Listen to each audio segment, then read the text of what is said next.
Эти передачи — это как источники мудрости, источники света. Вот как есть некоторые книги, которые стали для меня настольными, которые стали путеводителями, вот они как маяки.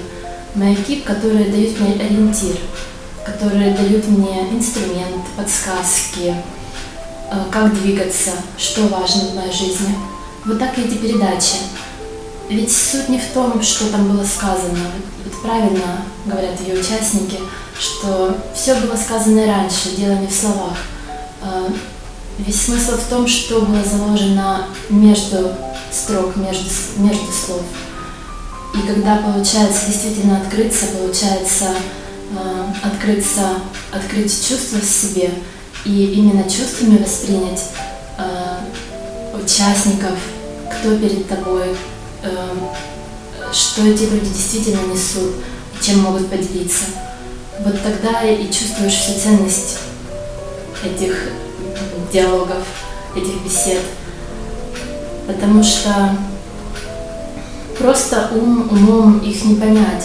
Ум начинает сопротивляться, спорить или просто анализировать, и это не имеет большой ценности.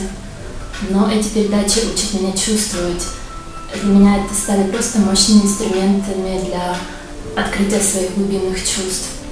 Если спросить меня, что бы я хотела подарить другим людям, то я понимаю, насколько важно было бы многим людям посмотреть также и постараться прочувствовать вот эти две последние передачи «От души к душе».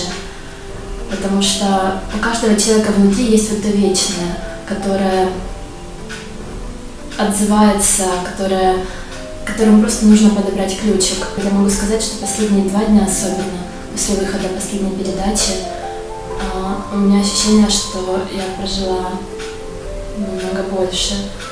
Я прочувствовала намного больше, чем может быть за последние месяцы или годы. Такие передачи, как эти, вот «От души к душе», они действительно ценны, потому что такого очень мало сейчас. Люди снимают совсем другое, снимают то, что развлекает, то, что просто занимает ум и как просто помогает скоротать время. А вот та вот пища для души, она встречается не так часто.